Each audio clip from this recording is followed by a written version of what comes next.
Welcome to the assignment solution walkthrough.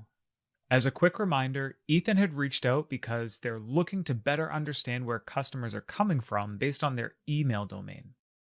Now, here's a solution preview of what you should see in Power Query after you've completed the assignment. Keep in mind that depending on how you approached solving Ethan's requests, your applied steps may look a little bit different than mine, and that's totally cool. The most important thing here is that you end up with the same result. All right, let's jump over to Power BI and we'll check the solution out. All right, so to kick this off, we got to head to the query editor.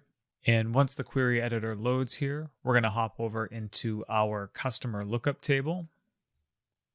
And our first key objective was to duplicate the email address column and then name it domain name. So if we come over, select email address, and then we want to head up to add column tools and duplicate column. All right, so we've added a duplicate column. We need to update the name here to domain name. All right, so that is our first key objective. All right, our second key objective is in this new column, we need to remove all text and characters except for the domain name. All right, so if we come back over to our transform column menus here, and we can use our extract tool options to extract text after a delimiter, right? So basically what we want to do here is say everything that is after the @ symbol, we want to keep, right? So we'll just click OK. And now we're left with this adventure-works.com. The next thing that we need to do is, I'm going to tackle this by removing the .com.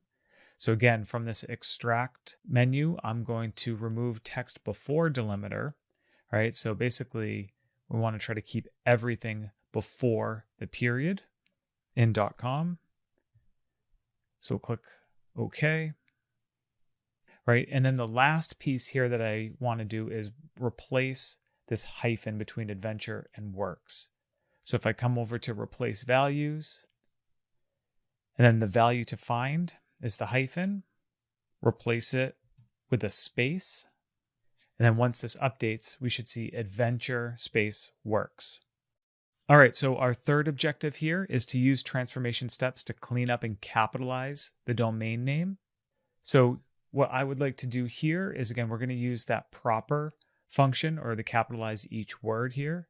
Again, transform menu options, format, capitalize each word, and we have adventure space works.